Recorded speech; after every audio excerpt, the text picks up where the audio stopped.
This is a story of betrayal, revenge, and unexpected love. Before we begin, drop a comment below with your country and what time it is right now where you're watching. Whether it's sunrise in Nairobi, midnight in New York, afternoon in Canada, or evening in France, I want to know. Don't just sit back, tell me where in the world you are. Now let's dive into the story.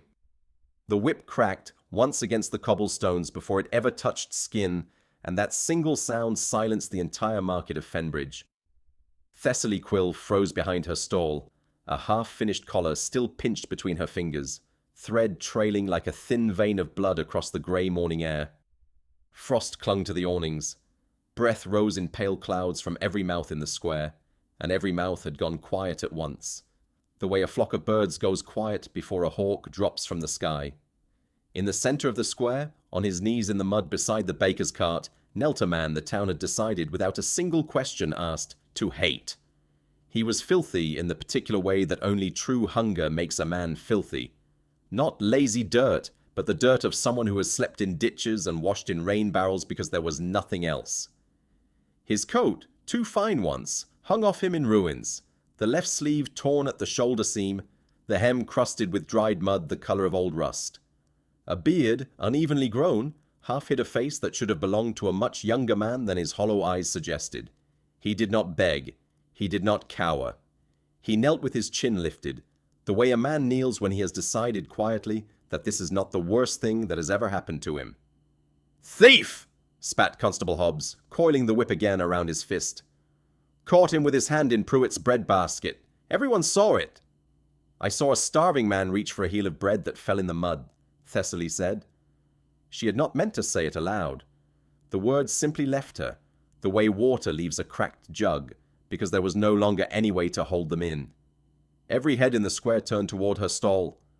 Baker Pruitt, red-faced and sweating despite the cold, jabbed a thick finger toward the kneeling man. "He'll take a whipping same as any thief, girl, and you'll mind your tongue or you'll join him." "He took a crust that would have gone to the pigs by nightfall," Thessaly said, stepping out from behind her table now, her heart slamming so hard she felt it in her throat. "You'd flog a starving man over bread you meant to throw away?" A ripple of unease moved through the crowd. Fenbridge was not a cruel town by nature. It was a frightened one, poor in its own right, and poor towns learn early that mercy shown to one beggar might be mercy demanded of everyone. Better, the silent logic went, to make an example. Better him than us. Hobbs's face darkened. He was not a cruel man either. Not truly, but he was a man who had learned that his authority was the only thing he owned, and he did not intend to let a seamstress take it from him in front of half the parish. "Miss Quill," he said, low and warning, "this doesn't concern you." "It concerns anyone with eyes," she said. The beggar lifted his head then, for the first time, and looked at her. It was only a glance. It lasted perhaps 2 seconds, but something in it struck her like a hand pressed flat against her chest. Not gratitude exactly, though there was gratitude in it, but something closer to disbelief. As though he had forgotten, somewhere along whatever road had brought him to his knees in this mud, that a stranger could still choose to stand beside him for no reason at all. "Step back, Miss Quill," Hobbs said again, and this time he raised the whip. The crowd drew in a single sharp breath. Thessaly did not step back. She stepped forward, placing herself, without entirely deciding to, between the coiled leather and the kneeling man's bowed shoulders. Her own shawl, the only warm thing she owned, mended so many times it was more patch than wool, slid from her shoulders as she moved, and some absurd, distant part of her mind noted that she would be cold for the rest of the day and did not care. "Then it will cross me first," she said. For one endless moment nobody in the square moved. Not Hobbs, whose arm hung suspended mid-motion, the whip trembling with the effort of a decision he had not expected to have to make. Not Pruitt, whose mouth had fallen slightly open. Not the dozens of townsfolk who had gathered to watch a punishment, and instead found themselves watching something they would talk about for years. A penniless girl in a patched dress, planting herself between the law and a stranger's back. It was the beggar who broke the silence, his voice low, roughened by cold and disuse. "Don't," he said to her quietly. "Please. Don't do this for me." She did not look down at him. She kept her eyes on Hobbs. "Someone has to," she said. And that was the exact moment the carriage came thundering into the square, black lacquer, a silver crest on its door that no one in Fenbridge had ever seen before, 6 horses lathered white with hard riding, and a voice inside it shouted a name that made every soldier riding behind it draw their swords at once. The name was not Thessaly's, it was his. 3 years before that morning in the square, Thessaly Quill had learned the exact weight of a lie. It weighed, she had decided at 14 years old, exactly as much as her mother's silence weighed in the hour after her father did not come home. Ivy Quill had waited by the window of their small house on Cobbler's Row until the candle guttered out and the frost crept up the inside of the glass in feathery patterns. She had not cried, not that first night. She had simply sat, hands folded in her lap, in the particular stillness of a woman who already knows the answer to a question she has not yet allowed herself to ask. Samuel Quill did not come home that night, or the next, or ever again in any way that mattered. It took 3 weeks for the truth to reach Cobbler's Row in the mouths of neighbours too eager to deliver bad news, that he had been seen in Alderbrook, 30 miles east, walking arm in arm with the widow Constance Pride, a woman whose late husband had left her a wool mill and a fortune Ivy Quill's mending shop could never hope to match. He had not left because he stopped loving them, the neighbours said, trying to be kind in the cruelest possible way. He had left because he saw a better life and could not resist it. Thessaly had been in the room when her mother finally wept, really wept, the kind of weeping that comes from somewhere below the ribs and takes the whole body with it. And she had understood, in that moment, 2 things with the terrible clarity children sometimes possess. The first was that love, real love, did not protect anyone from betrayal. The second was that she would rather go hungry every day of her life than ever again trust a person simply because they smiled at her kindly. It was not bitterness exactly that grew in her after that. Bitterness was too small a word, too easy to point at and name. What grew in Thessaly Quill was something quieter and more permanent, a habit of watching. She watched the way people's eyes moved when they spoke. She watched what they did with their hands. She had learned to sew before her father left, sitting at her mother's knee, threading needles too fine for her clumsy child's fingers. And after he left, sewing became the only thing in her life that behaved exactly as it promised to. A seam either held or it didn't. A hem either fell straight or it didn't. Cloth never smiled at you while planning to leave. By the time she was 17, Ivy Quill's hands had grown too stiff with rheumatism to hold a needle steady, and the shop on Cobbler's Row, quill and thread, the sign still read, though the gold paint had long since flaked away, belonged in every practical sense to Thessaly alone. She was good at it, better than good. The wealthier women of Fenbridge, when they could bring themselves to admit it, sought her out for the fineness of her stitching, even as they gossiped about the abandoned quill girl behind gloved hands.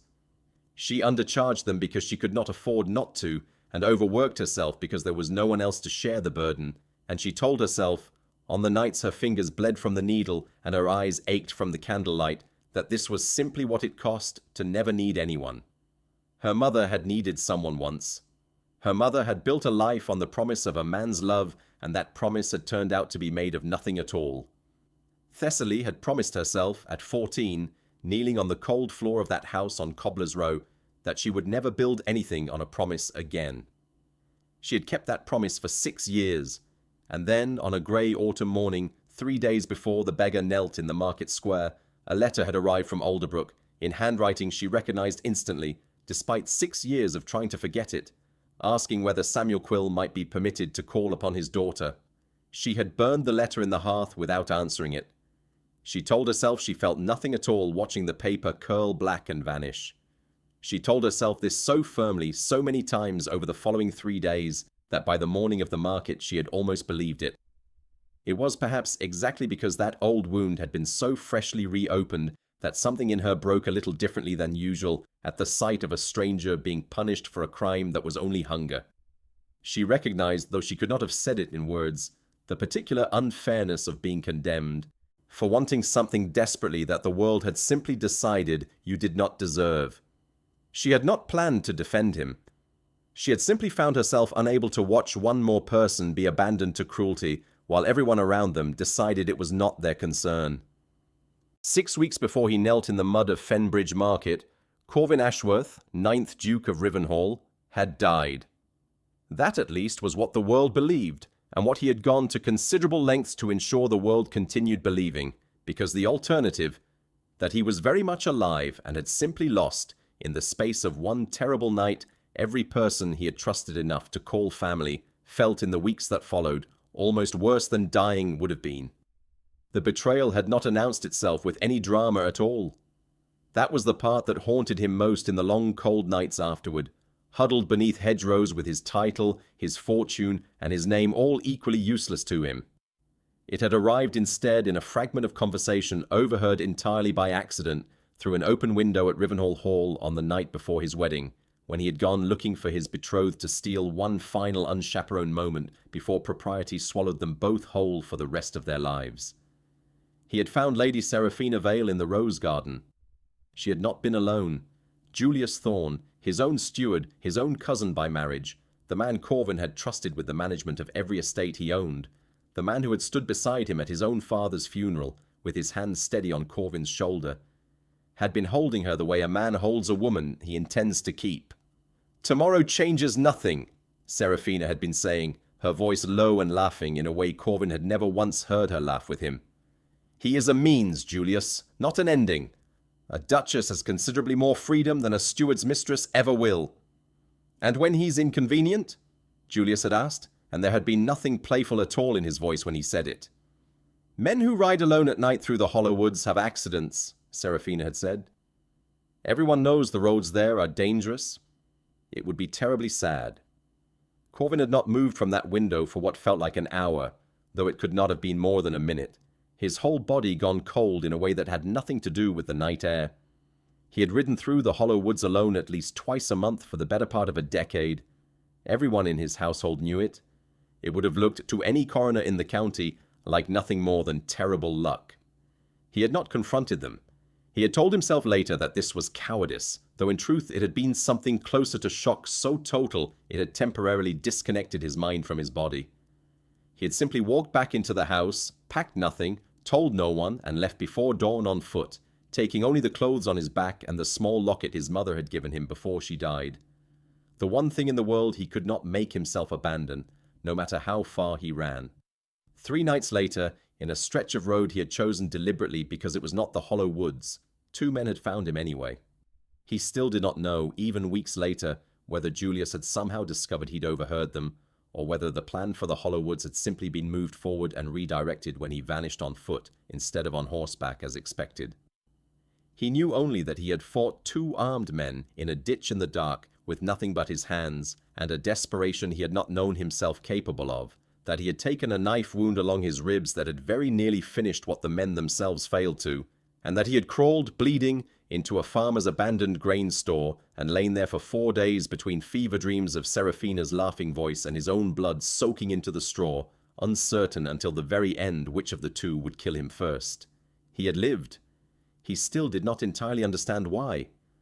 When he was strong enough to walk again, he had made a decision that surprised even himself in its coldness. He would not go home. He would not send word. He would let the world believe the Duke of Rivenhall had died on a lonely road, exactly as Seraphina and Julius intended, and in that death he would become invisible, a beggar, a nobody, a man with no title and no fortune, and therefore, for the first time in his entire pampered, sheltered, carefully managed life, no one left who wanted anything from him at all. He told himself he was gathering himself before he returned to claim justice. He told himself some nights that he simply needed time to understand how 2 people he had loved could plan his death over rose bushes in the same breath they used to discuss the wedding flowers. What he did not tell himself, because he did not yet have words for it, was that some small, exhausted part of him had simply wanted, for once in his life, to be seen as a person and not a position. To find out, cruelly and honestly, whether anyone anywhere would treat him with kindness when he had absolutely nothing to offer them in return. He had wandered for weeks through villages that treated him as vermin, learning the particular geography of contempt, which doorsteps would have dogs set on him, which bakers watched their bread with suspicion, which constables carried whips they were eager to use. He had not expected, in the market square of a town called Fenbridge, to kneel in the mud and hear a stranger's voice, a voice with no reason at all to defend him, say the words someone has to, and mean it enough to put her own body between him and the whip. He had wanted, more than he had wanted anything since the night in the rose garden, to tell her to run. Instead, the carriage arrived, and the soldiers drew their swords, and the whole quiet, careful invisibility he had built for himself out of dirt and silence began, in front of the entire town of Fenbridge, to come apart. The soldiers never reached him. By the time the carriage doors flew open and the captain shouted his question at the crowd, "Has anyone seen a man matching this description? Tall, dark-haired, a scar along the left ribs. The beggar Thessaly had shielded was gone, and so, within the hour, was she. Though not by her own choice at first. He had seized her wrist the instant the crowd's attention turned toward the carriage, pulling her sideways through a gap between two stalls with a strength that startled her, given how thin his hand looked wrapped around her arm. They had gone down Miller's Alley, through the tanner's yard where the smell alone kept most people from lingering, and out through a break in the old churchyard wall that only children and thieves ever used, until the shouting of the square had faded into the ordinary hum of a town that had already begun inventing 3 different versions of what it had just witnessed. "Let go of me," Thessaly said, wrenching her arm free once they stopped, breathless, behind the crumbling remains of what had once been a mill. "You're right. Forgive me." He released her at once, stepping back with both hands raised, palms out, as though she were the one who might strike him. "I didn't think. I only knew that if those men reached you standing beside me, they would have questions you could not safely answer." "Those men were looking for you?" "Yes. Why?" He hesitated, and in that hesitation Thessaly watched something pass behind his eyes. Not deceit exactly, she would think later, but the particular exhaustion of a man deciding in real time how much of the truth he could afford to spend. "Because I owe a debt to men who would rather see me dead than repaid," he said finally. "That is all I can tell you, and I know it is not enough, and I have no right to ask you to trust it. You have already risked more for me than any stranger should. I'm asking nothing further of you. Go back to your stall. Say you never saw which way I went." He turned to leave. It would have been the sensible thing, Thessaly thought afterward, to let him. "You're bleeding," she said instead. He stopped, looked down at his own side where the torn coat had shifted just enough to reveal a dark stain spreading through the shirt beneath it. Old blood cracked at the edges and fresh blood welling at the center, where the running through the tanner's yard had clearly opened something that should have stayed closed. "It's nothing," he said, in the flat voice of a man who has said that particular lie so many times it no longer feels like lying. "It is very obviously something," Thessaly said. "You'll bleed to death behind a mill, and I will have shielded you from a whipping for absolutely nothing, which I find I'm not willing to allow." He almost smiled at that. She saw it, the ghost of an expression that did not quite make it to his mouth, and something in his exhaustion seemed to loosen slightly, the way a held breath finally released. "What is your name?" she asked. "Tam," he said, and if there was the smallest fractional pause before the word, she did not notice it, or told herself later that she hadn't. "Well, Tam," she said, already regretting the decision even as she made it, already hearing her mother's voice somewhere far back in her mind asking what exactly she thought she was doing. "There is a room above my shop that has held nothing but scrap fabric for 2 years. It has a door that locks and a roof that doesn't leak mostly, and I'm apparently the sort of fool who cannot look at a bleeding man and simply walk away." "I can't ask that of you." "You didn't," she said. "I offered. There's a difference, and I intend to keep it that way." It took him 3 tries to make it up the narrow stairs behind quill and thread, and by the time she had eased him onto the narrow cot that had once been her mother's, cut away the ruined shirt, and begun cleaning the wound along his ribs with water boiled on her small stove, her hands were shaking with an emotion she did not have a name for. Not quite fear, not quite pity. Something closer to the specific ache of caring about a stranger's survival more than was reasonable or safe. The wound was old, weeks old by the look of the scarring already forming crookedly along its edges, reopened by the running and the fall through the churchyard gap. It had clearly never been properly stitched. She said as much, and he only shrugged, wincing at the movement. "There wasn't anyone to stitch it," he said. "I managed." "You managed badly." "I'm aware." She threaded her finest needle by candlelight, the same needle she used for wedding gowns and christening dresses, and told him, in a voice she kept deliberately steady, to hold still and not to watch. And he obeyed her on both counts with the quiet compliance of a man who had clearly never in his life been ordered around by anyone, and found, to his own visible surprise, that he did not mind it from her. "Why did you do it?" he asked, once the worst of the stitching was done and she was winding a clean strip of linen around his ribs. "In the square. You didn't know me. You had every reason to let them do what they wanted and keep yourself safe." Thessaly did not look up from her work. "My father left when I was 14, she said, and was faintly astonished to hear herself say it. She had not spoken those words aloud to anyone in years. For a wealthier woman. My mother waited by a window for him until the candle burned out, and he never came home, and the whole town decided it was easier to whisper about us than to help us. I know what it looks like when everyone agrees all at once that someone doesn't deserve kindness. I decided a long time ago I would never be one more person standing in that crowd." Tam was quiet for a long moment. "I'm sorry," he said. "About your father." "Don't be. I stopped being sorry about it years ago." She tied off the bandage and finally met his eyes. "What I haven't stopped being is careful. So understand this, Tam. Whoever you truly are, I have helped you because you were bleeding and no one else would. That does not mean I trust you. I have not trusted anyone in 6 years, and I don't intend to start with a man who won't tell me his real name." Something flickered across his face. Guilt, she thought, though she could not have said for certain. Before he answered, "No," he said quietly. "I don't suppose you should." He stayed 11 days above quill and thread before either of them spoke of it as anything more than temporary. And in those 11 days, Thessaly Quill learned 2 things that unsettled her in very different ways. The first was that Tam, whoever he truly was beneath the borrowed name and the ruined coat, had clearly never in his life gone hungry the way ordinary people went hungry. And yet he had spent the last 6 weeks doing exactly that, and something in the contrast between the two had changed him in ways he seemed only half aware of. He ate whatever she brought up to him with a gratitude so raw it embarrassed them both. He flinched the 3rd night when she set a bowl of stew in front of him without a word of complaint about its plainness, and when she asked why, he only shook his head and said, "It's nothing. I only expected... Never mind, thank you." She noticed the way he held a needle when he insisted on mending his own torn sleeve rather than let her do it for free. Clumsily, like a man handling a tool for the first time, and yet with the careful attention of someone determined to learn. She noticed the way he spoke when he forgot himself, in sentences too precisely built for a beggar, using words she'd only ever heard from the wealthier customers, who occasionally, grudgingly, brought their gowns to her shop instead of the finer tailors in Alderbrook.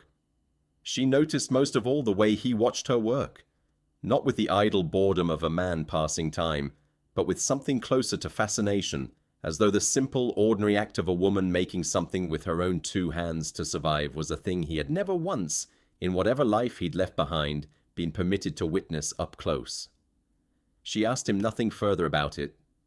She had made a rule for herself, back when she first threaded a needle at her mother's knee, and the rule had served her well for 6 years. Ask only the questions whose answers you can bear to hear. The second thing she learned unsettled her far more, because it had nothing to do with him at all. On the 9th day, a letter arrived at Quill and Thread with no name on it, only her own, written in that same handwriting she had burned in the hearth 3 days before the market, and this time she did not burn it. Samuel Quill, it said, had taken a room at the Fenbridge Arms. He would be in town for 1 week. He hoped, more than he had any right to hope, that his daughter might find it in her heart to see him, even once, even for a moment, before he grew too old and the chance was lost forever.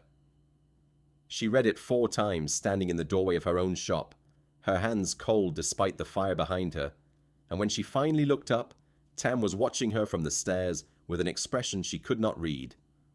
"Bad news?" he asked carefully.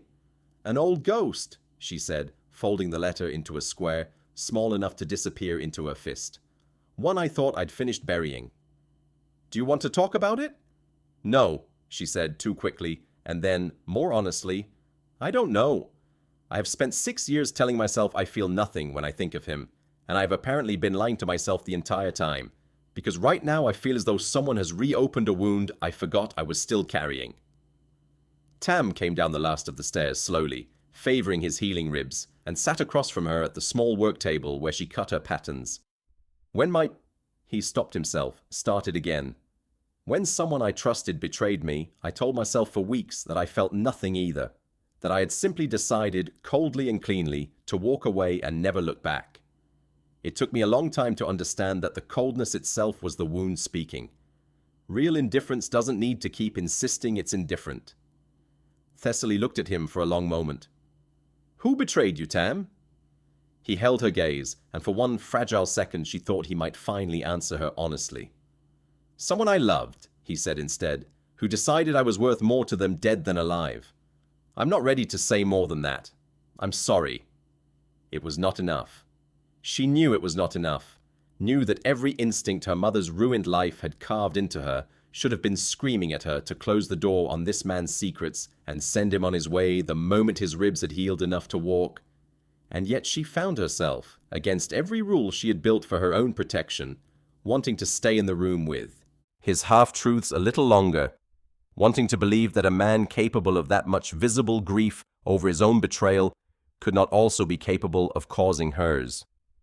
She didn't go to see her father that week. She told herself it was because she was too busy with the mending piling up in her shop. She knew, even as she told herself that it was a lie of exactly the same shape as the ones Tam kept offering her. The stranger arrived in Fenbridge on the 12th day, and Thessaly noticed him 3 full minutes before she understood why he frightened her. He was tall, well dressed in a way that made him conspicuous among the wool-clad farmers and tradesmen filling the market, with a thin scar running the length of his jaw that caught the morning light every time he turned his head. He moved through the stalls slowly, unhurried, asking questions of every merchant he passed in a low, pleasant voice that did not match the coldness in his eyes. Questions, she realized with a lurch of dread as she strained to hear, about a man traveling alone, dark-haired, likely injured, possibly answering to a false name. She was still holding a length of blue wool when he reached her stall. "Good morning," he said with a smile that showed too many teeth. "I wonder if you might help me. I'm searching for an old friend who's fallen on hard times. Lost his way, you might say, after a terrible accident. Tall man, dark hair, would have arrived in the district some weeks ago, likely with an injury to his ribs. His family is desperate to find him and bring him home before something worse happens to him out on the road." "I've seen no one of the kind," Thessaly said, and was proud, distantly, of how steady her own voice sounded. "A pity." He studied her a moment too long. "You've a fine shop here, miss. Quill, is it? I'm told you took in a stranger recently. Gave him a room above your stairs." The blood went cold in her chest. "I take in whoever needs mending done," she said carefully. "It's my trade." "Of course." He smiled again, and this time it did not reach anywhere near his eyes. "If you should happen to see him, my friend, do let the Fenbridge Arms know where I might be found. There would be a considerable reward. His family only wishes him safely returned, nothing more." He tipped his hat and moved on, unhurried, toward the next stall, and Thessaly stood frozen behind her table for a long moment before she abandoned it entirely, wool and all, and ran. She found Tam in the small storeroom behind the shop, mending, of all things, a torn hem with stitches that had noticeably improved over 11 days of practice, and the words tumbled out of her before she'd even shut the door. "A man is looking for you, scarred, well-dressed, offering a reward, claiming your family only wants you safely home. He knows you're staying with me." All the color left Tam's face at once. "Reeve," he said, so quietly she almost didn't catch it, and then seeing her confusion, "A man who works for the person who wants me dead. He does not offer rewards for safe returns, Thessaly. He offers rewards for information, and then he ensures no one lives long enough to collect it." "You have to leave," she said, and hated how much the words cost her to say. "Now, before he comes back this way." "Yes." He was already moving, already gathering the small bundle of belongings that constituted his entire life. A spare shirt she'd given him, the boots she'd mended twice, and one object he kept, always in an inner pocket, close against his chest, that she had never once seen him remove. "You should say nothing. You should have never known me. If he comes back, he'll know I'm lying the moment he looks at my face," Thessaly said. "I've never in my life been good at hiding what I feel." Tam stopped halfway to the door and turned back to look at her. Really look at her, in a way that made her chest tighten unbearably. "Then come with me," he said, and seemed almost as startled by his own words as she was. "Only until Reeve leaves Fenbridge. There's an old drover's shelter 2 miles north, past the mill pond. No one will think to look there. I would not ask it if I believed there was any other way to keep you safe." She should have said no. Every lesson her mother's grief had ever taught her screamed that she should say no. That a man with no name and no past and a stranger hunting him through her own market square was precisely the kind of storm her whole careful life had been built to avoid. She thought of the whip raised over his shoulders and the way he had thanked her for stew as though no one had ever fed him without wanting something in return, and the letter from her father still folded small in the bottom of her sewing basket, and she understood, with a clarity that frightened her more than Reeve's smile had, that she had already stopped being careful. The moment she stepped between the constable's whip and a stranger's back. 2 miles, she said, and then you tell me the truth. All of it, Tam, or whatever your name truly is. I have earned that much. Yes, he said, and this time when he looked at her, there was no hesitation at all. You have. I promise you the truth. I only ask that when you finally hear it, you remember that everything else I've told you, every hour I have spent grateful for your kindness, every one of those was true, even if my name was not. They left through the tanner's yard as the church bell struck 10, and behind them, unseen, Reeve stood very still at the edge of the market square, having noticed with the particular patience of a man paid well to notice things, that the seamstress's stall had been abandoned in a hurry, and that a girl in a patched shawl had just been seen running toward the Millpond Road. The drover's shelter was little more than a stone lean-to at the edge of an old sheep track, half collapsed on one side, with a hearth blackened by 100 years of travellers' fires and a roof that let in more sky than it kept out. Thessaly built the fire herself while Tam kept watch at the broken doorway, and for a long while neither of them spoke, the silence filled only by the crack of damp wood and the distant call of some night bird settling over the mill pond. "You promised me the truth," she said finally, once the fire had caught, and the worst of the evening chill had begun to lift from the small stone room. Tam sat across from her, the firelight carving deep shadows beneath his eyes, and for the first time since she had met him kneeling in the mud, he looked afraid, not of Reeve, not of whatever waited for him beyond Fenbridge, but of her. "My name is not Tam," he said. "I gathered that much on the first day." A ghost of a smile crossed his face and vanished. "My name is Corvin Ashworth. I was, the Duke of Rivenhall." Thessaly did not move. Somewhere in the back of her mind, pieces began arranging themselves with a terrible, quiet click. The carriage in the square, the soldiers with their swords drawn, the too-fine coat beneath the mud, the way he held a fork the first night she'd fed him, correctly out of some habit too old to fully unlearn, before catching himself and eating with his hands instead, badly, to match the part he was playing. "The Duke of Rivenhall is dead," she said slowly. "I heard it from a peddler weeks before I ever met you. Killed on the road through the hollow woods." "That is what I have allowed the world to believe," Corvin said, "because the two people who arranged it believe it too, and as long as they believe it, they have no reason to look for me, and I have time to understand what I am meant to do next." He told her all of it then, in the low, careful voice of a man reciting something he had rehearsed alone in the dark, too many nights to count. The rose garden, the voices through the open window, Seraphina's laugh, Julius's hand steady on her waist, the casual cruelty of men who ride alone through the hollow woods, have accidents, spoken about him the way one might speak about the weather. He told her about the 2 men in the ditch, the knife along his ribs, the 4 days in the grain store between fever and blood loss, uncertain which would finish him first. He told her, his voice breaking only once on the word family, that the woman he had planned to marry and the cousin he had trusted since boyhood had discussed his death over rose bushes with less feeling than most people spared for a broken teacup. Thessaly listened without interrupting, her hands wrapped tightly around her own knees, and when he finally fell silent, staring into the fire rather than at her, she understood with a sick, sinking certainty exactly why his story had struck her so deeply from the very first moment in the square. "They didn't leave you the way my father left us," she said quietly. But it's the same wound, isn't it? Someone you built your whole life around, deciding you were worth less than what they could gain by throwing you away. Yes, Corvin said. I think that is exactly it. Why didn't you tell me sooner? Because the moment you know I am a duke, everything changes, he said. And there was real pain in it, raw and unguarded in a way she had not yet heard from him. You looked at me in that square and saw a starving man worth defending for no reason at all. No one has looked at me that way in my entire life, Thessaly. Everyone I have ever known wanted something from the title before they wanted anything from me. I could not bear to lose that, even for a day longer than I had to. I am sorry. I know that was not fair to you. No, she said.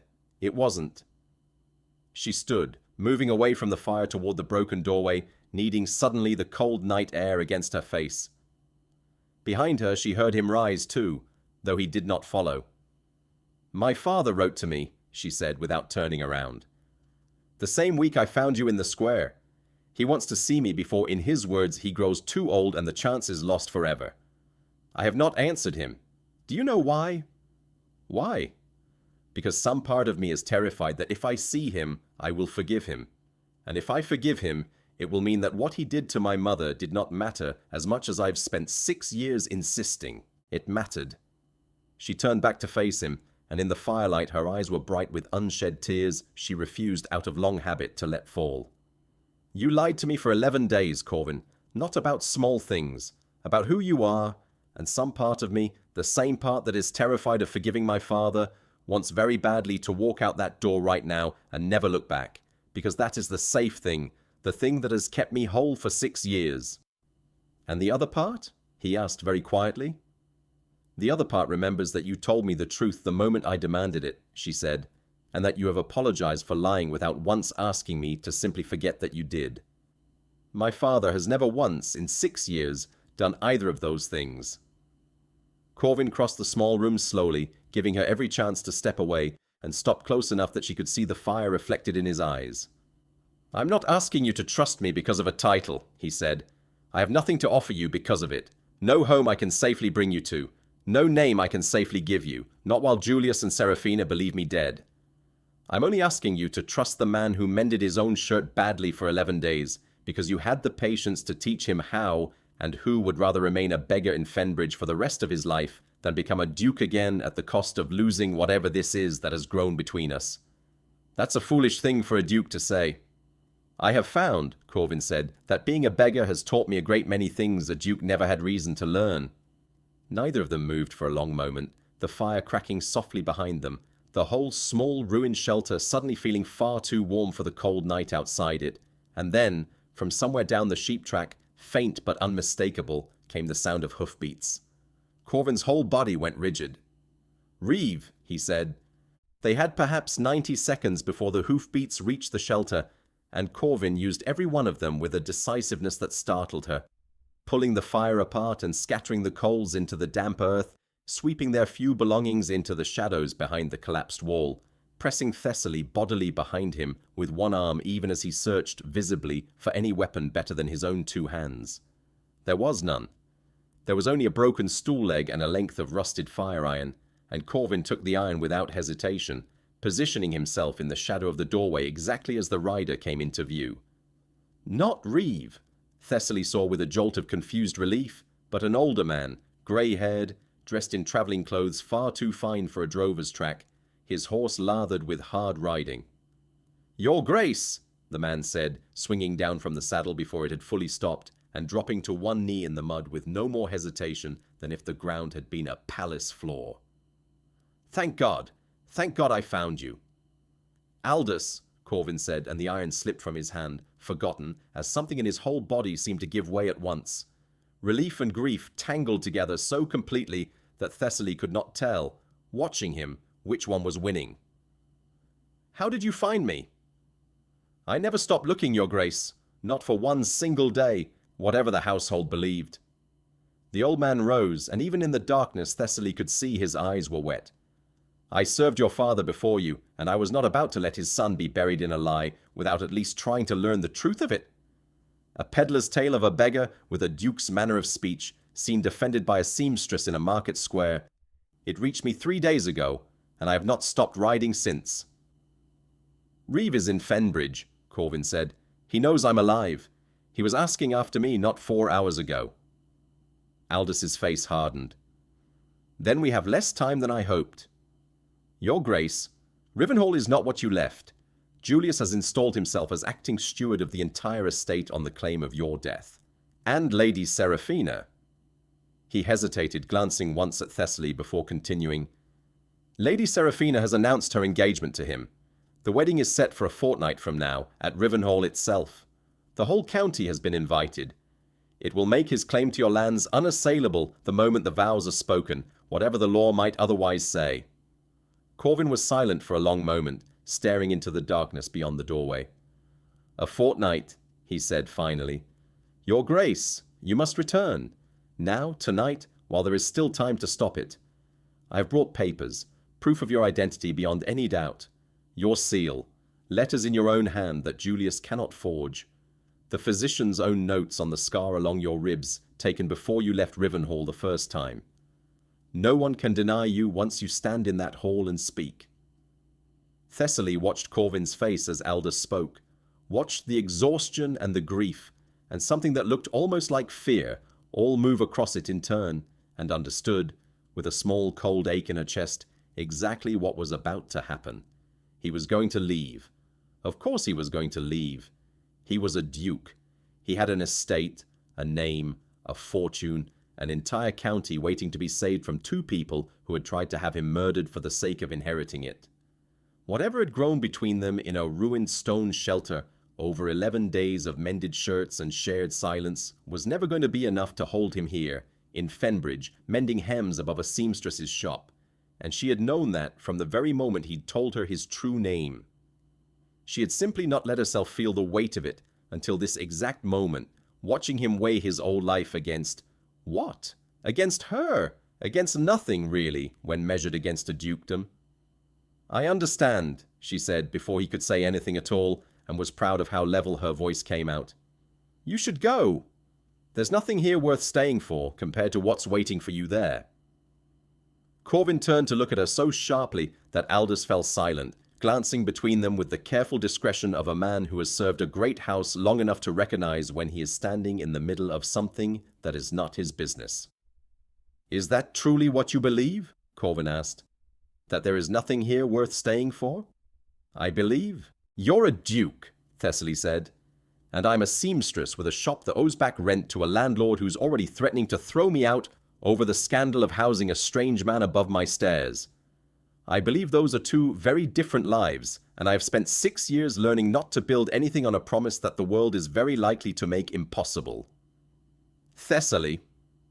He crossed the small space between them, ignoring Aldous entirely now. "I'm not leaving you behind. I'm asking you to come with me, to stand beside me when I walk into that hall, the way you stood beside me in the market square when you had every reason not to. I cannot promise you it will be easy. I cannot promise Seraphina and Julius will not fight to keep what they believe is already theirs. But I am done deciding on your behalf what you are and are not capable of choosing for yourself. That was Reeve's mistake tonight, assuming a seamstress would simply do as she was told. I will not make it too." Thessaly stared at him, her heart pounding so hard she was certain both men could hear it. "Your world will eat me alive," she said quietly. "I have no name, no fortune, no manners fine enough for a duke's hall." "My world tried to have me murdered over rose bushes," Corvin said. "I think I have had quite enough for one lifetime of people with fine manners and no honesty behind them. I would rather have you exactly as you are, plain-spoken and unimpressed by titles, than every polished lady in the county." Behind them, faint on the wind, came the unmistakable sound of more hoofbeats. Several riders this time, moving fast along the Mill Pond Road. "Your Grace," Aldous said urgently, "whatever is decided, it must be decided now. If that is Reeve with men behind him, we cannot outrun them on foot, and I have only the one horse." Corvin held out his hand to Thessaly, and in the darkness, with danger closing fast along the road behind them, she understood that this was not merely a question of a horse or a road. It was the exact question her mother had faced 20 years before at a window on Cobbler's Row, and the exact question she had sworn, at 14, she would never allow herself to be asked, whether to build something on nothing but a promise, and trust that this time, unlike the last, the promise would hold. She took his hand. "Then let's go meet your Duchess-to-be," she said, "and see exactly what she's made of." They rode through the night, Thessaly seated before Corvin on Aldous' borrowed horse, her hands gripping the pommel while his arms stayed locked around her waist against the jolting dark. And somewhere in those cold hours, with the Mill Pond Road giving way to the wider county highway and the first grey edge of dawn beginning to show along the hills, she found herself telling him, unprompted, about the letter still folded small in the bottom of her sewing basket back at quill and thread. "I never answered it," she said, the words nearly lost to the wind. "My father is 30 miles from here, waiting to hear whether I'll see him, and I left without a word." "When this is finished," Corvin said against her ear. "If it is finished, and if I'm not swinging from Julius Thorne's gallows by morning, I will take you to him myself. You should not have to face that alone either." She did not answer, but she leaned back just slightly into the solid warmth of him and did not pull away. They reached the outskirts of Rivenhall land as the sun cleared the hills, and what greeted them there was not the ruin Thessaly had half expected, but something worse in its own way. A great grey house dressed in silk banners and hothouse flowers, servants running between wagons of wine and pastry, the unmistakable bright busy chaos of a household preparing for a wedding that was, by every outward sign, only days away instead of a fortnight. "They've moved up the date," Aldous said grimly, reining in beside them at the edge of the drive. "The banns must have been read in secret. Your Grace, this is no longer a fortnight's warning. Whatever we intend to do, we must do it today." "The wedding is today?" Thessaly asked, disbelief sharpening her voice. "By the look of those preparations," Corvin said, his jaw tight, "this evening. They mean to have it done and witnessed by the whole county before anyone thinks to question it. Julius is no fool. He knows that once the vows are spoken and consummated, the law will move heaven and earth to avoid unmaking a marriage, dukedom or no." They left the horses with a stable boy Aldous trusted from his years of service and entered through the old servants' passage at the rear of the house.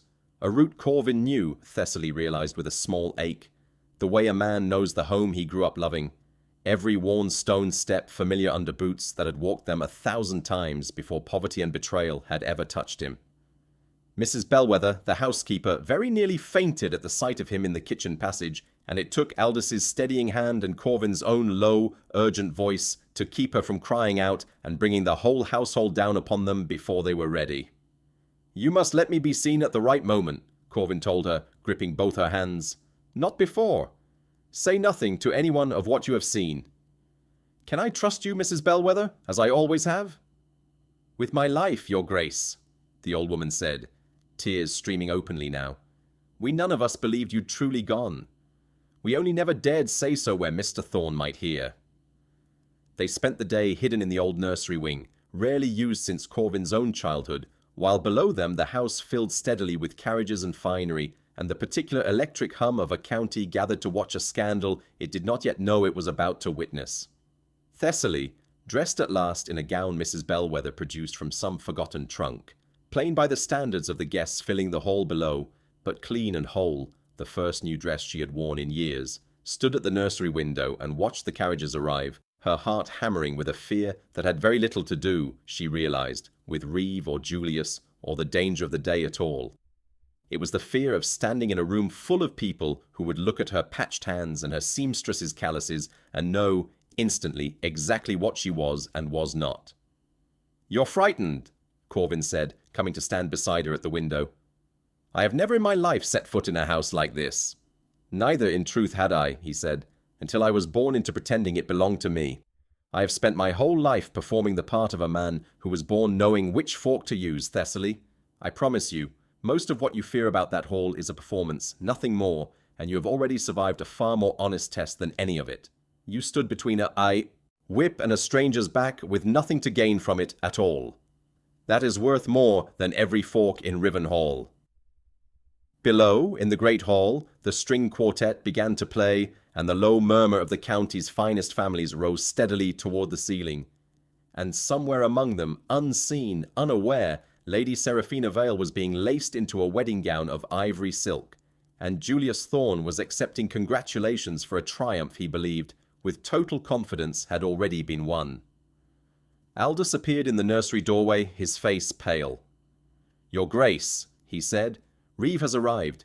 He rode in not 20 minutes behind us. If he recognizes you before we're ready, then we will simply have to be ready sooner," Corvin said, and something in his voice had changed entirely. The exhaustion of the beggar burned away in that moment by something colder and more purposeful. "It is time, Aldous.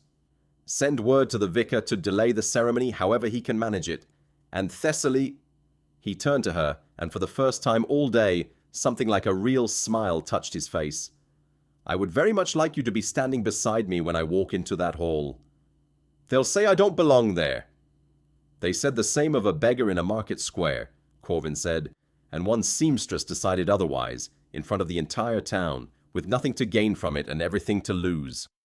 I have never once seen you back down from that decision. I am asking you not to start now." Thessaly took a breath that shook only slightly, smoothed the plain skirt of her borrowed gown with two hands that had stitched 1,000 hems for women who would never have invited her to wear one, and nodded once. "Then let's go stop a wedding," she said, "before the wrong person becomes a duchess." The great hall of Rivenhall had been dressed entirely in white roses for the occasion, and Thessaly would think, for the rest of her life, that there couldn't have been a crueler choice of flower for the moment everything finally broke open. She stood at the top of the long gallery stairs beside Corvin, looking down over a sea of silken jewels and powdered wigs, at the vicar standing before the great stone hearth, at Julius Thorne in his fine wedding coat, and at Lady Seraphina Vale, radiant in ivory silk at the end of the aisle, one gloved hand resting on the arm of an uncle brought in to give her away in place of a father, long dead. "Do any here present," the vicar was saying, his voice carrying faintly up through the vaulted ceiling, "know of any lawful impediment why this man and this woman may not be joined in matrimony?" "I do," Corvin said, and his voice, though not raised, carried through that entire silent hall the way a single struck bell carries through an empty church. Every head turned at once. Thessaly felt, rather than saw, the wave of gasps ripple backward through the crowd as recognition dawned face by face, a duke thought dead, standing very much alive at the top of his own gallery stairs, dressed still in the ruins of a beggar's coat that Mrs. Bellwether had not had time to replace, a seamstress in a plain borrowed gown standing beside him with her chin lifted exactly the way it had been lifted in the market square. Lady Seraphina's face went the color of the roses banking the hearth behind her. "Corvin," she said, and Thessaly heard, beneath the shock, something that might almost have been fear. "You seem surprised to see me alive, Seraphina," Corvin said, descending the stairs slowly, each step deliberate, while the entire hall watched in a silence so complete Thessaly could hear her own heartbeat. "I confess I was equally surprised.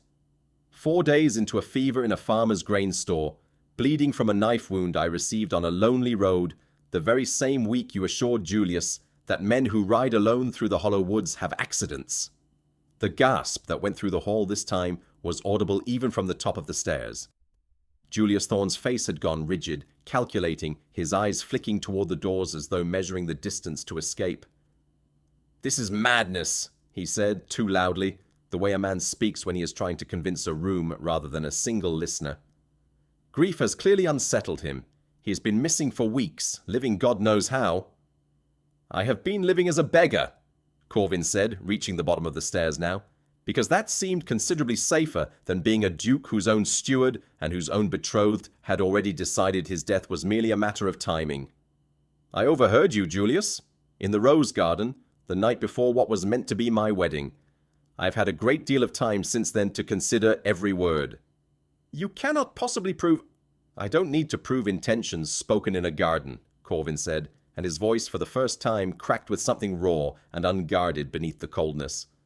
"I only need this entire hall to have heard me say it and to watch your own face right now, Julius, because I do not believe you have ever in your life been able to keep your guilt from showing on it. Look at him," he said, turning slowly to address the silent, staring crowd. "Look at both of them. I have known this man since we were boys.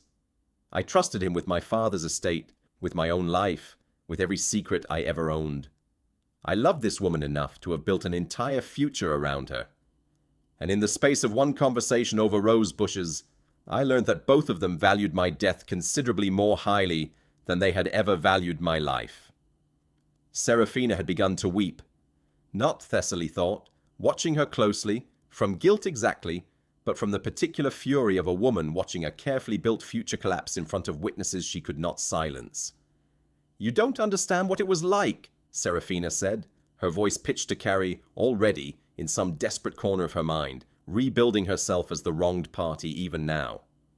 "Betrothed to a man who cared more for his ledgers and his tenant disputes than for me, who left me alone in that great cold house for weeks at a time while he rode off to inspect drainage ditches." "So you decided to have me murdered," Corvin said, "rather than simply tell me you were unhappy." The silence that followed that single sentence was, Thessaly thought, the loudest thing she had ever heard. It was Julius who broke first. Perhaps he understood, faster than Seraphina did, that the hall's sympathy had already tipped irreversibly against them both, that every whispered word now moving through the crowd of powdered wigs and silk gowns was calculating exactly how thoroughly they would both be ruined by nightfall. Not through any court of law, Corvin had made sure of that, standing here in front of witnesses rather than magistrates, but through something far more permanent in a world built on reputation. He lunged, not toward Corvin, but toward the side door nearest the terrace, and it was Aldous, moving with a speed that belied his age, who caught his arm and held him fast until two of the house's own footmen, recovering from their shock, came forward to assist. "Let me go!" Julius snarled, twisting in their grip. "You have no proof, Corvin, nothing but a story overheard in the dark." "I have Reeve," Corvin said quietly, and watched, with something that was not quite satisfaction, the last of the color drain from Julius's face. "He arrived not 20 minutes ago, asking after a beggar in Fenbridge with a scar along his ribs.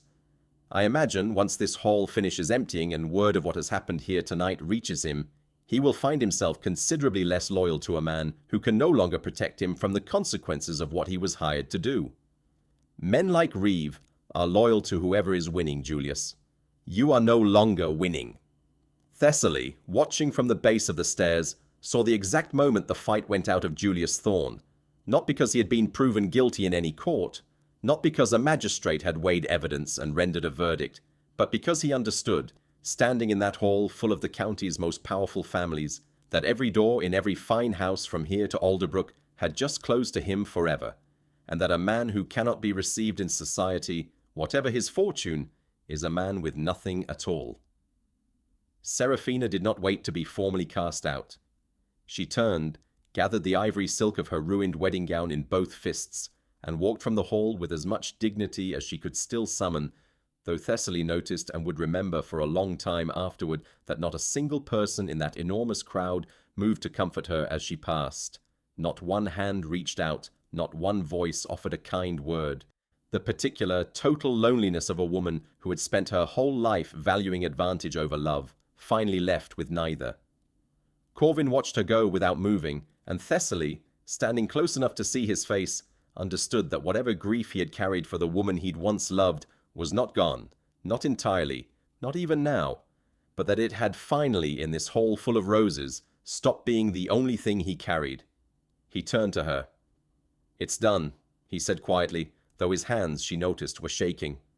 "Or nearly done. There is still Reeve, still questions to answer, still an estate to set right after weeks in Julius's hands. But it's done, Thessaly. I am no longer pretending to be dead." "No," she said, reaching for his hand without hesitation, in front of the entire watching county. "You're not."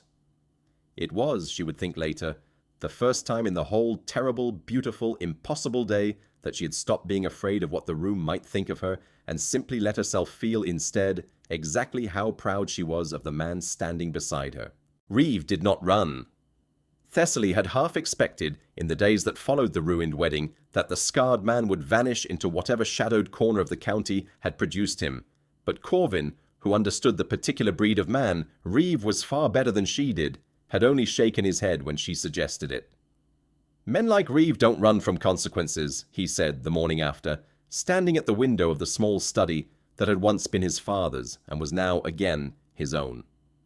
"They negotiate with them. He'll come to me before the day is out, offering information in exchange for his own safety. He always intended to be loyal to whoever was left standing when the dust settled. He simply miscalculated who that would be. Corvin was right. Reeve arrived at Rivenhall's front door that same afternoon, hat in hand, with none of the smiling confidence he'd worn in the Fenbridge market, and offered, in a voice carefully stripped of its former menace, a full accounting of everything Julius had paid him to do.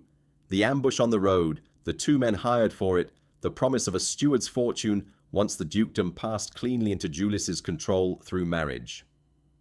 "I want no part of a murder charge," Reeve said, when Corvin asked him plainly what he wanted in exchange for the truth. "I never lifted a hand against you myself, Your Grace. I only found men willing to, and I have no wish to hang for another man's ambition." Corvin studied him for a long moment, and Thessaly, watching from the doorway, saw him make a decision that surprised her. "I have no interest in watching you hang, Reeve," he said finally. "I've had quite enough of the courts and the gallows and the entire machinery of punishment this past week to last me a lifetime. What I want is considerably simpler. You will leave this county tonight, and you will never return, and you will carry with you the knowledge that the next time a man like Julius Thorne offers you coin to hunt down someone who trusted him, you will remember exactly how that particular arrangement ended for everyone involved." "That's mercy I didn't earn," Reeve said, genuinely startled. "It isn't mercy," Corvin said. "It's exhaustion. I find I have no appetite left for revenge, Reeve. Only for peace. Go before I change my mind." Julius Thorne was a different matter, though Corvin, true to the word he had given Thessaly in the drover's shelter, never once sought a magistrate or a courtroom to settle it. He needed neither. The story of the ruined wedding had already traveled the length of the county within 3 days, carried on the eager tongues of every guest who had stood in that hall of roses and watched a duke rise from the dead to name his own betrayal aloud, and no amount of coin or connection could undo what those witnesses had seen with their own eyes. Julius found every door in the district closed against him within a fortnight. No house would receive him, no family would consider a match with his name, no bank in 3 counties would extend him credit once whispers of attempted murder began circulating alongside the scandal of the broken engagement. He left for the continent before the month was out, and Corvin, when Aldous brought him the news, only nodded once and said nothing further about it at all. Seraphina's fall was quieter, and in its own way crueler. She had gambled everything on becoming a duchess, and had lost not only that future, but every ordinary comfort her old life had once offered alongside it. For a woman's reputation, once shattered in a hall full of the county's finest families, could not be mended with an apology or a fortune. She retreated to a distant cousin's household in the north, and though Corvin never spoke of her with anything approaching warmth, Thessaly noticed more than once in the months that followed a particular sadness that crossed his face on quiet evenings. The specific grief of a man mourning not the woman Seraphina had become, but the version of her he had once, foolishly and completely, believed he loved. "Do you regret being merciful to Reeve?" Thessaly asked him one evening, weeks later, as they sat together in the study that had slowly, day by day, begun to feel less like his father's ghost and more like his own. "No," Corvin said. "I have spent my whole life watching my family wield power as though cruelty were the same thing as strength. I would rather be remembered, when it's my turn to be spoken of by the next generation, as the Duke who chose to stop the bleeding rather than the one who simply moved it somewhere else." Thessaly, who had spent 6 years believing that the only honest response to betrayal was a wall built high enough that nothing could ever breach it again, found herself watching him say it, understanding for the first time that there might be another way entirely, that strength did not always have to look like armor. She thought then, unbidden, of the letter still folded small in the bottom of her sewing basket, and of a man 30 miles east who had been waiting, for weeks now, to learn whether his daughter would ever answer him at all. They went to Fenbridge together, 3 days after Reeve left the county for good. Not to Rivenhall's grand carriage, but on horseback, plainly dressed, because Thessaly had asked quietly whether they might arrive the way she had always known the town, not as a duke returning to claim a duchess, but simply as themselves. Quill and thread stood exactly as she had left it, the door still locked, a fine layer of dust already settling over the work table where she had cut 1,000 patterns in 6 years of careful, solitary survival. Her landlord, Mr. Grissom, met her in the street outside with an expression caught somewhere between apology and awe, having heard, as had every soul in Fenbridge by now, exactly who the beggar from the market square had turned out to be. "Miss Quill," he said, wringing his hat in both hands, "about the rent, about the talk of scandal, I never meant—" "It's forgiven, Mr. Grissom," Thessaly said, and found to her own surprise that she meant it. "You were only frightened, same as everyone else. I understand that better than most."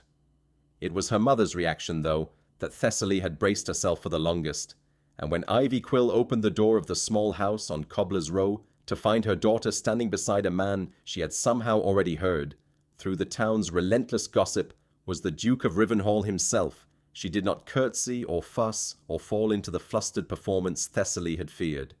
She simply looked at her daughter's face for a long moment, taking in whatever it was that had changed there since the morning of the market, and pulled her into an embrace that smelled exactly the way it always had, of lavender and beeswax and 6 years of quiet, unspoken love. "You look happy," Ivy said when she finally released her. "I had begun to fear I would never see that particular look on your face. Not since before your father left." It was Ivy, in fact, who raised the subject of Samuel Quill before Thessaly could find the courage to. "He's still at the Fenbridge Arms," her mother said carefully, watching her daughter's face. "I saw him in the square 2 days ago. He looked old, Thessaly. Older than I expected. I think he's been waiting to hear from you with rather less confidence than his letter suggested." Thessaly found him in the small public room of the inn that evening, alone at a corner table with a cup of tea long gone cold, and she stood in the doorway for a long moment simply looking at him before he noticed her. A grey-haired man, smaller somehow than the father who lived in her 14-year-old memory, his hands folded in front of him with a stillness that reminded her, with an ache she had not expected, of her mother's own stillness at that long-ago window. "Thessaly," he said, rising too quickly, nearly overturning the table. "I didn't think... I heard about the market, about the Duke. I didn't dare hope you'd come." "I almost didn't," she said honestly, taking the seat across from him without quite deciding to. "I have spent 6 years being angry at you, Papa. I don't know how to simply stop being angry because you finally asked me to." "I'm not asking you to stop," Samuel said quietly. "I only wanted the chance to tell you I understand exactly what I broke, and that I have spent every year since trying and failing to be a man who deserved to be forgiven for it, before I ran out of years to try in." "Constance Pride," Thessaly said.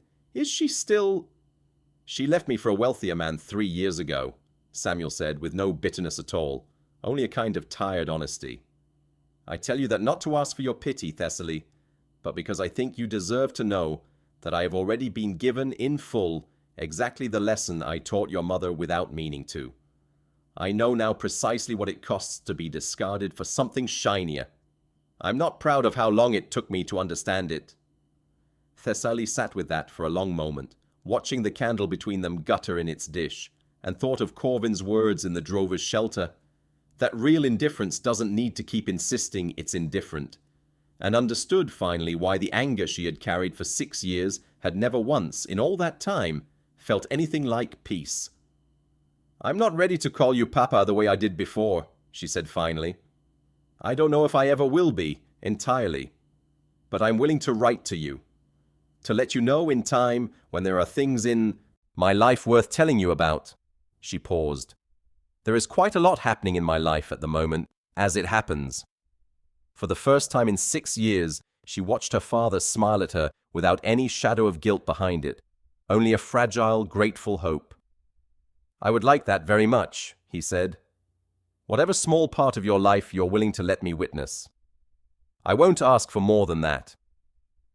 It was not forgiveness, not entirely, not the clean and total absolution some part of her had always assumed would be the only honest ending to that particular story. It was something smaller and, she thought, walking back out into the cold Fenbridge night to where Corvin waited for her at the edge of the square, considerably more honest than forgiveness, a door left open rather than slammed shut, with no promise at all of how far either of them would ever walk through it. Spring came to Rivenhall the way it had not come in years, or so Mrs. Bellwether insisted to anyone who would listen, standing in the great hall directing armfuls of fresh flowers where 6 months before there had been only white roses and heartbreak. Thessaly stood at the center of it in a gown of her own making. She had insisted on that, over the protests of 3 separate modistes Corvin had summoned from Alderbrook, certain that no one alive could stitch a wedding dress to fit her exactly the way her own 2 hands could. Pale green silk with sleeves she had embroidered herself, late into the night by candlelight, exactly as she had embroidered 1,000 hems for other women's happiness, before she had ever imagined claiming any of her own. "You're trembling," Corvin said, finding her alone in the small antechamber off the hall, the same nursery wing, in fact, where they had hidden together on the day everything had finally broken open. "I keep thinking of the last wedding held in that hall," Thessaly admitted. "I'm trying very hard not to take it as an omen." "The last wedding held in that hall," Corvin said, taking both her hands in his, "was built on a lie 2 people told each other and everyone around them. This one is built on a beggar and a seamstress who told each other the truth, eventually, however badly either of us managed it along the way. I do not believe those 2 things share very much in common at all." Below them, the hall had filled with a very different sort of guest list than the one that had gathered for Julius and Seraphina's ruined ceremony. Not merely the county's finest families, though many of them had come, chastened and curious in equal measure, but Ivy Quill, seated in the front row in a new gown that was, for once in her life, not one she had mended from something older, weeping openly and without embarrassment. Samuel Quill sat 2 rows back, invited at Thessaly's own insistence, not yet fully welcomed into the family but no longer entirely shut out of it either. A door still open, still being walked through, one careful letter at a time. Mr. Grissom had come, and Baker Pruitt, red-faced with the particular discomfort of a man remembering exactly how he had once treated the woman now marrying a duke, and even Constable Hobbs, who had sent, in advance of the wedding, an unusually long and unusually humble letter of apology that Thessaly had read twice, and then, deciding some grudges were not worth the keeping, forgiven. The vicar's words, this time, were met with no interruption at all. "I do," Corvin said when his turn came, and there was nothing in his voice of the coldness that had once carried through this same hall in fury. Only a warmth so complete that Thessaly felt it settle over her like sunlight after a long winter. "I do," she said, and meant it entirely in a way she had once believed. At 14 years old, kneeling on a cold floor on Cobbler's Row, she would never again allow herself to mean anything. They did not linger long in the great hall afterward, slipping away, once the dancing had properly begun, to stand together on the terrace overlooking the gardens, where roses were only just beginning to bud again after a hard winter. Not white this time, Thessaly had insisted, but every color the gardener could coax from the soil, red and gold and deep, defiant pink, because she had decided she never wanted to look at a bank of white roses again without feeling, somewhere beneath the beauty of them, the particular chill of that first terrible wedding. "I have a wedding gift for you," Corvin said, drawing a folded paper from his coat. "Though I confess it is rather less romantic than most husbands manage." Thessaly unfolded it and found in Corvin's own careful hand the deed to a modest building in the center of Fenbridge Market Square. Not quill and thread, which she had kept for her mother's sake and her own history, but a second shop, larger, brighter, situated exactly where a beggar had once knelt in the mud beneath a raised whip. "I want it to be a school," Corvin said, watching her face carefully. "For girls in Fenbridge who cannot afford an apprenticeship anywhere else. Sewing, yes, but reading and figures too. Whatever skills might let them build a life that does not depend entirely on a man's good behavior to survive it. I thought, given the particular history of that ground, it seemed the correct place for it."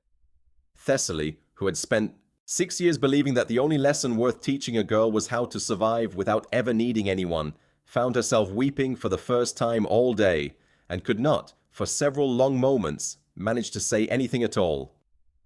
"You'll have to teach the first class yourself, of course," Corvin added, when she'd recovered enough to laugh through the tears. "I understand the founder is considered rather difficult to satisfy, having once put herself between a whip and a stranger's back for no better reason than that it was the right thing to do." "She sounds impossible," Thessaly said. "She is the finest person I have ever known," Corvin said, and kissed her there on the terrace, beneath a sky just beginning to darken toward evening, while behind them the music and laughter of Rivenhall's hall spilled out into the garden, and somewhere 30 miles away in a house on Cobbler's Row, a mother who had once waited alone by a window for a love that never came home again, sat instead surrounded by neighbors eager, for the first time in 20 years, to celebrate rather than whisper. The following autumn, when the Fenbridge seamstress school for girls opened its doors in the square where a beggar had once knelt in the mud, it was Thessaly, Duchess of Rivenhall, who stood at the threshold to welcome the first dozen girls inside, daughters of tanners and bakers and constables, girls who had grown up believing, as she once had, that the world owed kindness only to those who could afford to demand it. "Someone has to be the one who stops and helps," she told them on that first morning, standing in a room full of new needles and uncut cloth, and a hope she had once been entirely certain she would never allow herself to feel again. "I learned that from a beggar in this very square, who turned out to be the finest man I have ever known. I intend for every one of you to learn it too, not because it is easy, and not because it is safe, but because it is the only thing, in the end, that makes a person worth becoming."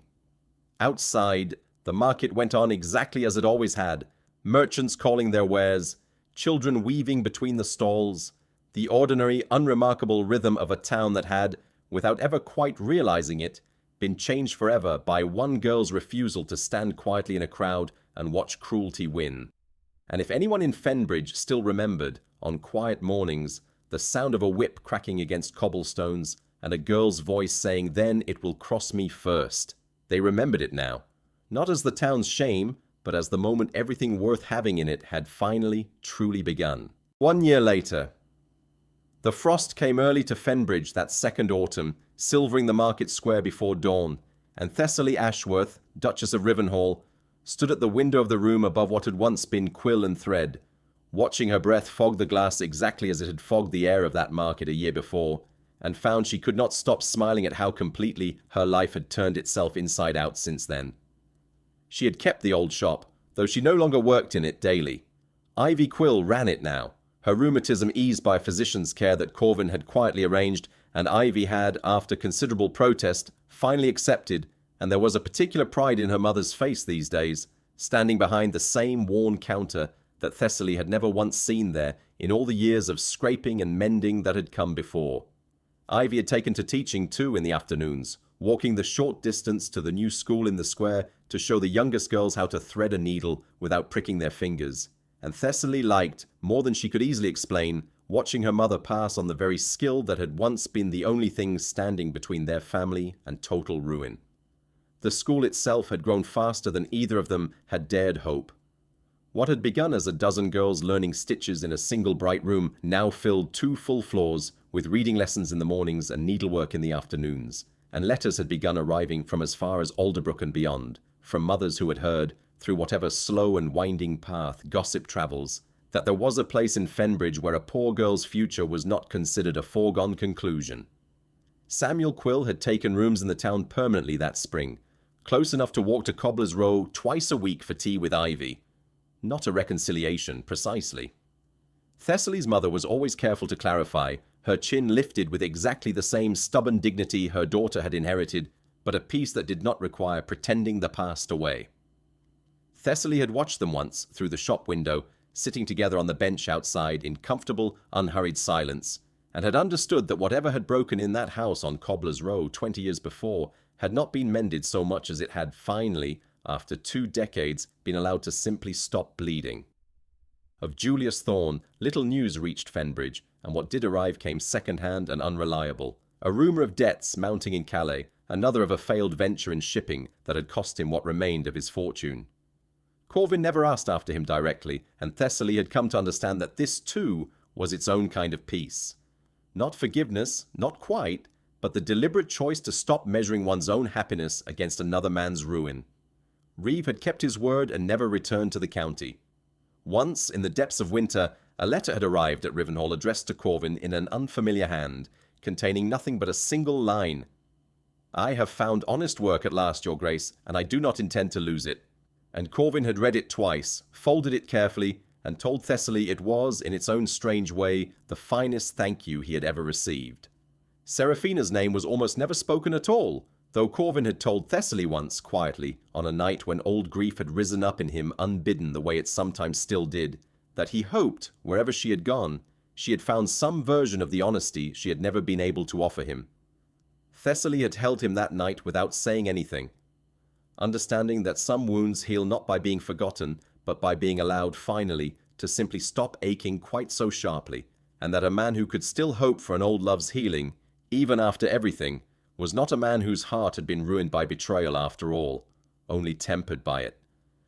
There had been a child born that summer, a daughter, dark-haired like her father and stubborn, according to Mrs. Bellwether, in a way that could only have come from her mother, and they had named her Wren, for no reason Thessaly could entirely explain, except that it felt to her like a small and living answer to every silence that had once filled the house on Cobbler's Row, a bird, plain and unremarkable to look at, that nonetheless sang louder and more constantly than almost anything else in the foe. Garden. On the anniversary of the market square, Corvin found his wife exactly where he had known he would, standing at the very spot where he had once knelt in the mud with a whip raised over his shoulders, their daughter asleep against her chest beneath a warm woolen shawl that Thessaly had, of course, made herself. "You always come back here," he said, coming to stand beside her. "I like remembering it," Thessaly said. "Not the whip.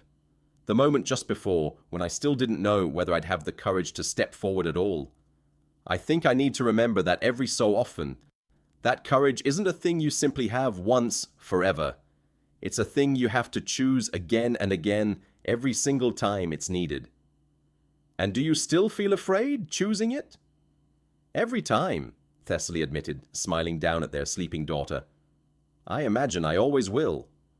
I've simply decided I'd rather be a person who chooses it anyway than one who lets the fear decide for me." Constable Hobbs passed them in the square just then, tipping his hat with the particular careful respect of a man who had spent an entire year trying, in small daily ways, to make up for a single moment he deeply regretted, and Thessaly returned the gesture with nothing but warmth, because she had learned, over the past year, that people were rarely only the worst thing they had ever done, provided they were willing, afterward, to become something better. Baker Pruitt's stall stood exactly where it always had, and these days it was known throughout the county for a particular practice that had become, without any grand announcement, simply how things were done in Fenbridge now. A basket set out each evening at closing, filled with whatever bread remained unsold, free to anyone in the square who needed it, no questions asked, no explanations required. No one could say for certain who had first suggested it. Pruitt himself, when asked, only shrugged and said gruffly that a man had to learn from his mistakes eventually, and left it at that. Aldous had retired that spring to a small cottage at the edge of the Rivenhall grounds, though he still appeared at the house most mornings out of habit more than duty, and Mrs. Bellwether had taken, in her own quiet way, to fussing over baby Wren with a devotion that made Thessaly suspect the old housekeeper had been starved for years of any household warm enough to deserve it.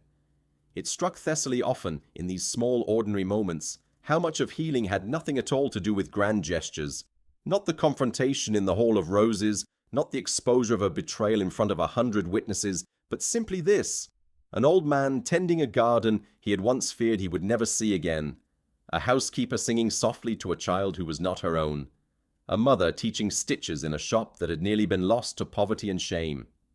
Justice, she had come to understand, was rarely a single dramatic moment. More often it was 100 small acts of ordinary decency, repeated patiently, until the wound they were mending finally, quietly, closed.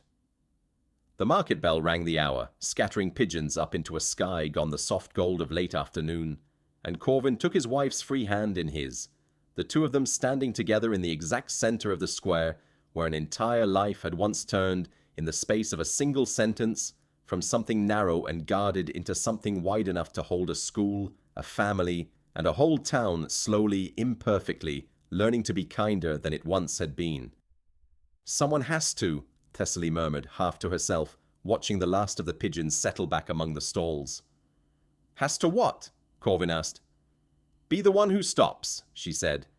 "Every single time. I used to think that was the loneliest thing a person could choose to be. I don't think that anymore." "What do you think now?"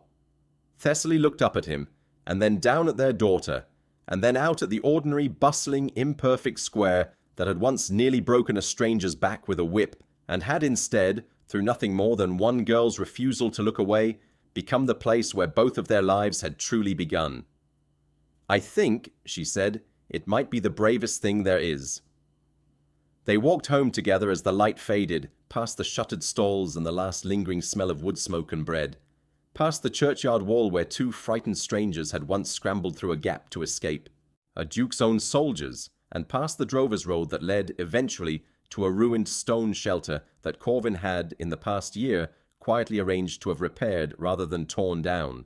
Not for any practical use, but because he had told Thessaly once that some places deserved to be remembered exactly as they were, cracked walls and all, for the truths that had first been spoken inside them.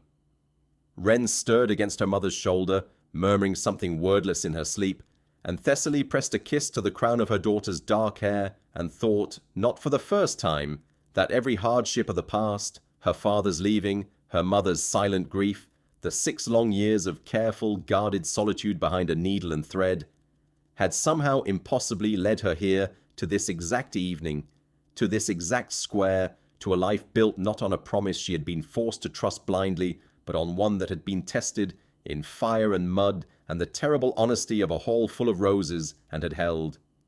And in the golden light of that Fenbridge afternoon, with the whole town moving unhurried around them, that was exactly how the story of the penniless seamstress and the beggar who was secretly a duke came at last to its end, not with a courtroom, not with a punishment measured out by law, but with a single small kindness, offered freely to a stranger, that had rippled outward far enough to remake an entire town's understanding of what it owed the people it had once been so quick to condemn.